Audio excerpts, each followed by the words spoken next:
Sessão especial celebra 50 anos da pedagogia de alternância, modelo de educação adotado em zonas rurais da Bahia. Audiência pública na Alba debate reforma administrativa e fim da escala 6x1.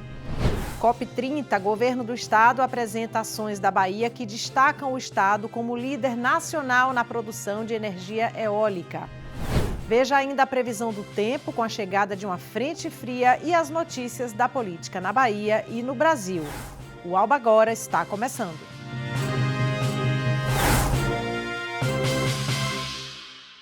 Olá, boa noite para você. Sejam todos bem-vindos ao Telejornal Noturno do Legislativo Baiano. Hoje é segunda-feira, 10 de novembro. O sinal da TV Alba chega em mais de 130 cidades da Bahia e, na maioria, você acompanha a nossa programação através do canal 9.2. Lá em Barreiras no Oeste, o canal é 40.2. Aqui em Salvador e região metropolitana, tem os canais 12.2 na TV aberta e tem também o 16 na NET. E você pode acompanhar tudo pelo canal da TV Alba no YouTube. Pode também participar do conteúdo do Alba Agora, enviando uma mensagem para mim nesse número que aparece na tela. Salva aí no seu celular, 719-9602-5318. A gente começa falando da abertura da Conferência do Clima da ONU, a COP30, realizada nesta segunda-feira em Belém. Esse foi um dos temas debatidos na sessão ordinária de hoje, no plenário da Assembleia Legislativa da Bahia. O repórter Chico Lopes acompanhou.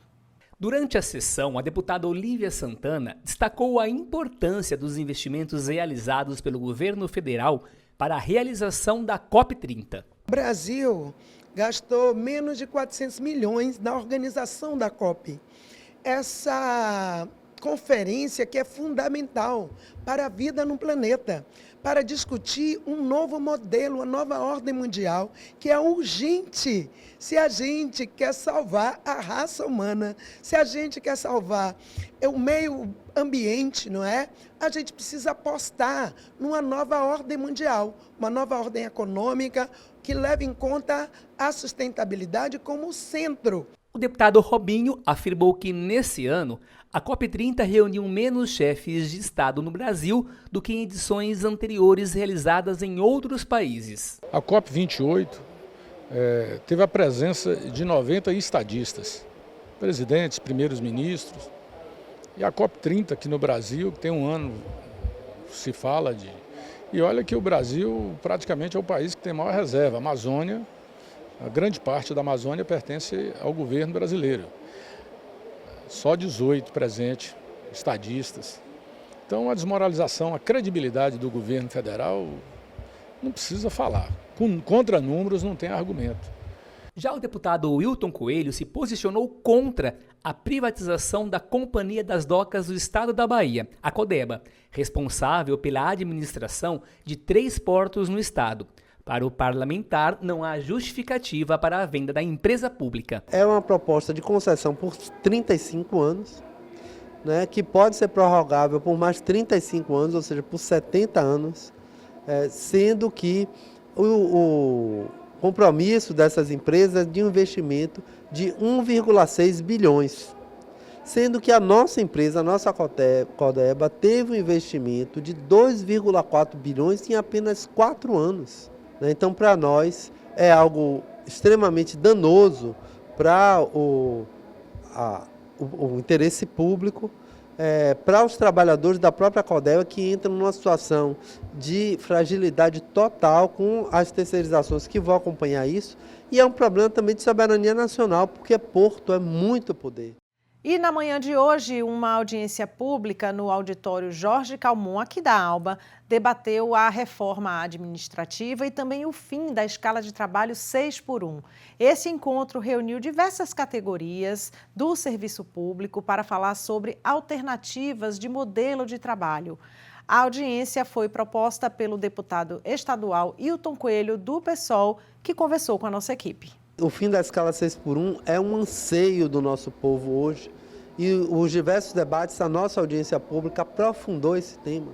Como, na verdade, o fim da escala 6x1 pode sim dinamizar a economia. Ao invés do que tem sido dito, né, nós podemos ter mais recursos na mão dos trabalhadores e uma geração maior de trabalho e renda, jogando para resolver problemas que não dependem da escala de trabalho. São problemas de financiamento das pequenas e médias empresas, precisa ser resolvido isso, né? O imposto regressivo no Brasil precisa ser resolvido. São coisas que não estão subordinadas à quantidade de força de trabalho que a classe trabalhadora deixa nas diversas empresas, né? Porque se a gente for analisar dessa forma, nós vamos pensar em enfrentar a crise econômica a partir da afirmação, por exemplo, numa escala 7x0. Não é por aí. O trabalhador precisa ter a sua integridade, né, física, mental, preservada para que ele consiga exercer bem o seu papel, seja numa instituição pública ou numa instituição privada. Ele precisa estar bem do ponto de vista do que é elementar para a sua dignidade enquanto ser humano, enquanto alguém que tem família, tem vizinhos, tem amigos, precisa ter vida além do trabalho. Os 50 anos de existência da pedagogia de alternância foram lembrados em uma sessão especial realizada no plenário da Assembleia Legislativa da Bahia na manhã desta segunda-feira. A iniciativa foi da deputada estadual Fátima Nunes, do PT. Em outubro de 1975, no município de Brotas de Macaúbas, surgiu a primeira escola que aderiu à pedagogia de alternância na Bahia. O modelo educacional integra prática com teoria e combina períodos de estudo em sala de aula com experiências no meio familiar e comunitário. Do mesmo jeito que na França, entre as duas guerras mundiais, um padre, junto com alguns paroquianos, pais de família, fundaram uma experiência para tentar dar uma perspectiva melhor à juventude do campo, aqui foi a mesma coisa. É para tentar realmente, junto com as famílias, com as forças do campo, organizar alguma coisa que pudesse desenvolver o campo e dar aos jovens uma possibilidade de permanecer na terra, mas de uma maneira digna. No Brasil, mais de 150 escolas já aderiram à pedagogia de alternância. Com 34 unidades, a Bahia ocupa o terceiro lugar no país em número de escolas e só fica atrás dos estados de Minas Gerais e Espírito Santo. O campo ele sempre foi um lugar onde as pessoas subentenderam o lugar de gente que tinha que estudar para sair dele, né? Então, ao longo desses 50 anos, a pedagogia da alternância vem demonstrando que o campo é lugar de gente inteligente, de gente que tem que estudar para ficar dentro dele, né? Nele, trabalhando, produzindo e mudando as nossas vidas a partir do trabalho, né? Então, a vida no campo, também a educação ele tem essa importância, né? Apesar dos avanços ao longo dessas 5 décadas, a aplicação da pedagogia da alternância sofreu inúmeros desafios, entre eles o reconhecimento e o investimento financeiro. Para nós, esse momento aqui está sendo muito importante, porque é 50 anos de história, é 50 anos de uma caminhada árdua, onde que nós envolvemos muitos autores nessa pedagogia da alternância, desde da família, o aluno, as comunidades e os parceiros, principalmente o governo do estado. E aí destacando o apoio também dos deputados, principalmente a deputada Fátima Nunes, Neuza Cadore, Zé Raimundo, Valdenor Pereira, e aí segue. Ao completar meio século na Bahia, o modelo atende a mais de 5.000 estudantes, distribuídos nas regiões do semiárido, agreste e litoral baiano. A secretária de Educação da Bahia explicou que a pedagogia de alternância é fundamental para conquistar cada vez mais uma educação transformadora. Uma pedagogia que a gente precisa se orgulhar muito. Por que eu estou falando isso? Porque assim, olha, a gente vive o tempo casa e o tempo comunidade e o tempo escola. O que o estudante tem da vida e do contexto dele, ele leva para a escola, aprende na escola e leva para a comunidade, para compartilhar saberes, para ampliar possibilidades e garantir sustentabilidade, garantir convivência com o semiárido. Então, a gente precisa comemorar 50 anos da pedagogia da alternância. Tem nomes históricos aqui na Bahia que representam essa luta e a gente é referência para o Brasil inteiro. Para a deputada estadual Fátima Nunes, proponente da sessão, celebrar os 50 anos de existência da pedagogia de alternância ajuda a fortalecer a educação de jovens nas áreas rurais do estado. Nós criamos, ouvindo experiências da França, esse modelo de escola aqui no Brasil. A escola onde os alunos, estudantes, ficam 15 dias morando na escola, por isso que a gente diz que é uma escola família, porque os monitores se transformam em pais e mães que cuidam diariamente, onde eles estudam os conhecimentos da ciência, da matemática, do português, de todas as áreas, todas as disciplinas, mas também os conhecimentos da tecnologia de trabalhar melhor a terra, produzir mais alimentos, produzir alimentos saudáveis e levar esses conhecimentos para as suas comunidades. A chegada de uma frente fria aqui na Bahia causou fortes pancadas de chuva em vários municípios neste domingo. Lá em Vitória da Conquista, a repórter Andréa Povas, correspondente da TV Câmara da cidade, registrou como a região sudoeste foi atingida neste final de semana. Vamos ver. A região sudoeste viveu um final de semana de muita apreensão por conta das fortes chuvas. 3 cidades chamaram a atenção pela gravidade dos estragos. Em Caetité, a prefeitura decretou situação de emergência depois do temporal que atingiu o município na tarde de sexta-feira, dia 7 de novembro. As fortes chuvas causaram alagamentos, destruição de vias e prejuízos em áreas comerciais e residenciais. Houve desabamento de casas, interrupção de serviços essenciais e muitos danos materiais. Em Brumado, sábado também foi de transtornos. Um temporal provocou alagamento em ruas e avenidas, queda de árvores, postes e placas publicitárias. A prefeitura informou que equipes permanecem em ação, realizando a limpeza das vias, a retirada de galhos e árvores e o atendimento às famílias desalojadas. E em Vitória da Conquista, as fortes chuvas vieram no final da tarde de ontem, acompanhadas de raios, relâmpagos e muita ventania. Um veículo acabou sendo arrastado para um canal com o motorista dentro do carro. As imagens são impressionantes, veja aí. Onde é que fica? Daqui tem um bueiro ali. Oh, meu Deus! Ai, meu Deus! Sai daí! Ai, meu Deus! Ai, meu Deus, ai, meu Deus, ai, meu Deus! Ai, ai, meu Deus do céu!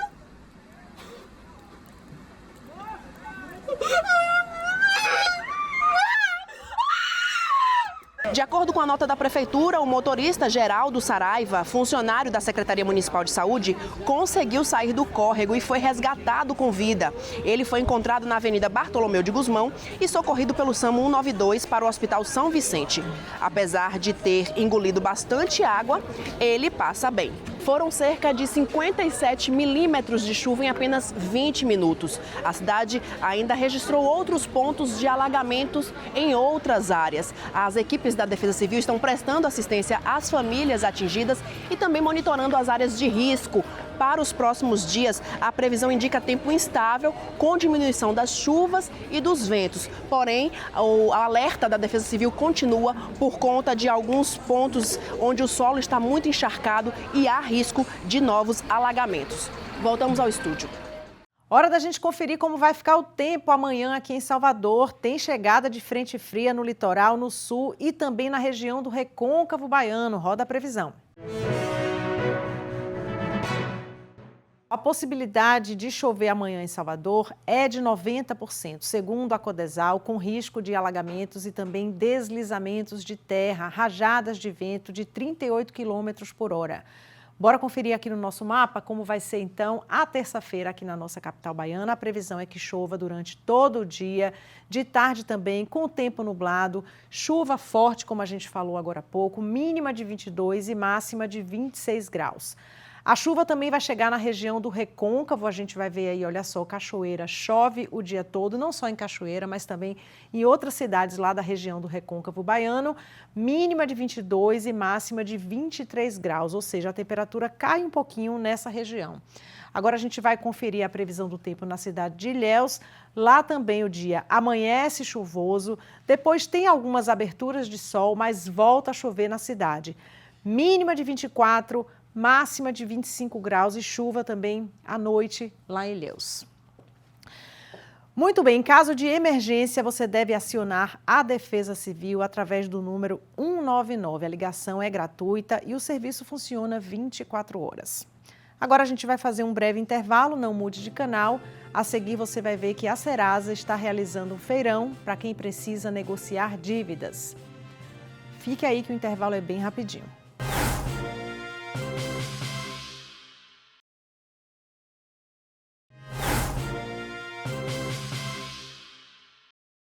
Estamos de volta com o Alba Agora desta segunda-feira, hoje é 10 de novembro. Até o próximo dia 30 de novembro, a Serasa realiza aqui em Salvador um feirão para quem quiser negociar dívidas. Segundo o órgão, a Bahia tem mais de 4 milhões de pessoas inadimplentes. Aqui em Salvador, são mais de 1 milhão de inadimplentes. A Eunice era uma dessas pessoas da lista. Depois de pagar um empréstimo, ela contraiu uma dívida de R$ 1.800. 3 anos depois, ela conseguiu um bom desconto e saiu com o nome limpo. Eu consegui fazer um desconto de 200 e pouco, foi para 200 e pouco reais. E eu vou dividir de 6 vezes, vou pagar 40 e pouco reais. O desemprego é um dos principais fatores de inadimplência, seguido de dívidas com bancos e cartão de crédito. Para quem quer começar o ano sem dívidas, este mutirão de renegociação, que envolve mais de 1.600 empresas, são oferecidos descontos de até 99%. Aqui no estado da Bahia são mais de 4 milhões de inadimplentes e nós estamos com mais de 37 milhões de ofertas disponíveis, então é um momento único. São descontos de até 99%. Nós temos parcelamentos facilitados a partir de R$ 9,90 e ainda um grande diferencial, né? Eu quero sair com o nome limpo, eu pago via Pix e já durmo tranquilamente essa noite. Seu Jair também quis saber como andava as suas dívidas. Ele, que foi até o local resolver problemas com o INSS, não perdeu tempo e já aproveitou as facilidades oferecidas pelo feirão. Vou pagar uma dívida aqui, a dívida somando tudo aqui vai dar o quê? R$300. Além das unidades físicas, quem tiver inadimplente e quiser aproveitar a oferta de descontos, pode fazer o procedimento através dos canais online da Serasa. Nosso aplicativo da Serasa, pelo site serasa.com.br, pelo nosso WhatsApp com o DDD 011 99575 2096 ou em qualquer uma das 7.000 agências dos Correios espalhadas pelo Brasil. O governador Jerônimo Rodrigues participou hoje em Belém, no Pará, da abertura oficial da Conferência das Nações Unidas sobre mudanças climáticas ao lado do presidente Lula. O governo apresentou as experiências e os avanços da Bahia na área de energia renovável, destacando o papel do Estado como líder nacional na produção de energia eólica. A Bahia é hoje referência na transição energética brasileira. Quase 100% da energia consumida pelo Estado vem de fontes renováveis.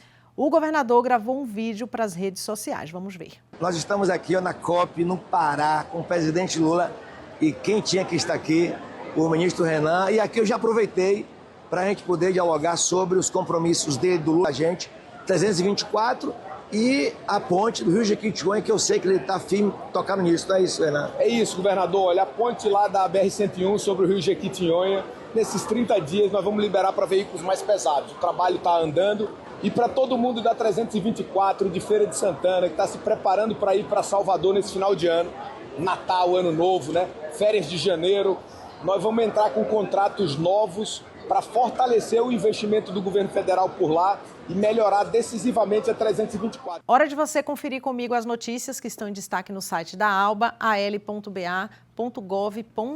Confere comigo aqui na nossa tela. Campanha de solidariedade da ALBA abre seleção para instituições filantrópicas. Tem mais notícia lá no site al.ba. Deputado Tiago Corrêa solicita obras em Campinas de Brotas, bairro daqui de Salvador. Girando mais uma notícia no nosso site. Deputado José de Arimateia saúda os 185 anos de Vitória da Conquista, celebrados ontem, neste domingo. E para a gente fechar aqui as notícias, audiência na ALBA debate reforma administrativa e o fim da escala 6x1, como a gente mostrou agora há pouco aqui no nosso telejornal. Para conferir todos os detalhes dessas notícias, acessem o site al.ba.gov.br, que é feito pela Assessoria de Comunicação da ALBA. Agora a gente tem notícias de Brasília. O grupo de trabalho da Câmara dos Deputados promoveu uma reunião para falar sobre a comercialização online de suplementos alimentares e a responsabilidade das plataformas digitais no controle sobre a venda de produtos falsificados. Todos os detalhes na reportagem da TV Câmara. A internet tornou-se um dos canais mais fortes para a venda de suplementos alimentares. Isso aumentou o problema da falta de controle sobre a qualidade e sobre a falsificação dos produtos vendidos. O grupo de trabalho da Câmara sobre comercialização dos suplementos alimentares debateu a responsabilidade das plataformas digitais no controle sobre a venda de produtos falsificados e não certificados. A presidente do Conselho Federal de Nutrição, Manuela Dolinski, apontou a dificuldade para fiscalizar esse tipo de venda. A gente sabe da dificuldade de controlar esse tipo de venda, né? Lá nos consultórios, onde a gente faz as prescrições desses suplementos, a gente verifica na prática o impacto dessas compras, né? Então, a gente precisa de um controle urgente, de uma legislação urgente que normatize, né, efetivamente, porque o que há de risco é a saúde da população. Igor Luna, representante da Amazon e do Mercado Livre, disse que essas plataformas fazem uso de inteligência artificial para averiguar denúncias e casos suspeitos, mas o sistema não é a prova de fraudes. Isso tende a fazer com que haja uma remoção significativa, o que não impede que um grupo pequeno de anúncios acabe passando por esses filtros e a gente precise contar com o apoio de autoridades que estão diariamente acompanhando esses temas e que também nos apoiam na alimentação desses sistemas de inteligência artificial. O coordenador do grupo de trabalho, o deputado Felipe Carreiras, do PSB de Pernambuco, disse que o consumidor está muito vulnerável no mercado digital de suplementos alimentares. Ele defende que haja punições também para as plataformas de vendas. A gente agora vai trabalhar dentro desse grupo de trabalho para ter uma legislação moderna, eficaz, que aumente as penas e que essas plataformas tenham uma punição severa e que sirva de exemplo para a gente proteger o maior patrimônio que o indivíduo tem, que é a sua saúde. O presidente Lula abriu hoje a COP30 em Belém. Esse é um dos assuntos do nosso giro político, as notícias que foram destaque nesta segunda-feira na política da Bahia e do Brasil com o repórter Chico Lopes. Olá, Chico. Olá, Karina. O presidente do Avante Bahia, deputado federal Pastor Sargento Isidório, lamentou o assassinato do vereador de Santo Amaro, Gleiber Júnior, e do assessor dele, Diego Castro Reis, no final de semana. Os dois foram mortos a tiros em um sítio no Recôncavo da Bahia. Através de uma rede social, o deputado informou que o partido está de luto e destacou que passou nos locais dos velórios para dar apoio aos familiares. A Câmara Federal promoveu em Brasília mais uma rodada de debate sobre alternativas para o fim da escala 6x1. O evento contou com a presença do ministro do Trabalho, Luiz Marinho. De acordo com o deputado federal Léo Prates, presidente da Comissão de Trabalho, o objetivo do evento é construir caminhos que valorizem o trabalhador e, ao mesmo tempo, fortaleçam quem gera emprego e renda. O seminário também contou com a presença da deputada Érica Hilton, autora da PEC que modifica a escala de trabalho no país. O presidente Lula abriu oficialmente a 30ª Conferência das Nações Unidas sobre Mudanças do Clima, a COP30, nesta segunda-feira em Belém, no Pará. No discurso, Lula destacou que a mudança do clima não é uma ameaça do futuro, mas uma tragédia do presente, e convocou os líderes mundiais para acelerar a ação climática. O presidente brasileiro voltou a cobrar a necessidade de financiamento de medidas de adaptação climática e transição energética que consigam limitar o aquecimento global a 1,5 grau, acima dos níveis pré-industriais. O ministro Alexandre de Moraes do Supremo Tribunal Federal determinou nesta segunda-feira que o governo do Rio de Janeiro deve enviar ao tribunal todas as imagens das câmeras corporais dos policiais envolvidos na mega operação nos complexos da Penha e do Alemão, que deixou 121 mortos. Segundo a decisão do Supremo, as imagens devem ser enviadas em 48 horas com a relação dos policiais, com cópias dos laudos do IML e dos relatórios de inteligência que indicavam 21 alvos da operação. Karina. Muito obrigada, Chico, pelas informações. Olha só, todo sábado a TV Alba exibe um episódio inédito do programa Negritudes, apresentado pelo jornalista Diego Vieira.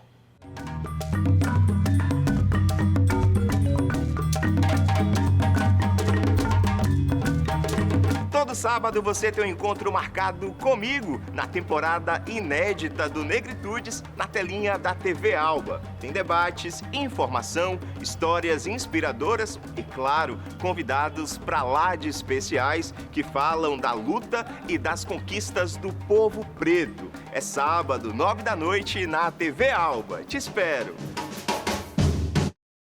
E assim a gente encerra o Alba Agora desta segunda-feira. Para você ter mais informações sobre o que passa aqui na TV Alba, acesse o nosso site alba.tv.br.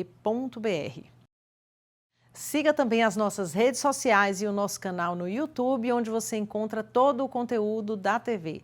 Lembrando que a reprise do Alba Agora passa à meia-noite e amanhã, às 1h50 da tarde, tem Alba Notícias ao vivo, com a apresentação de Milena Barreto. Obrigada a todos pela audiência e pela companhia também. A gente volta a se encontrar de novo amanhã. Um bom descanso. Tchau, tchau.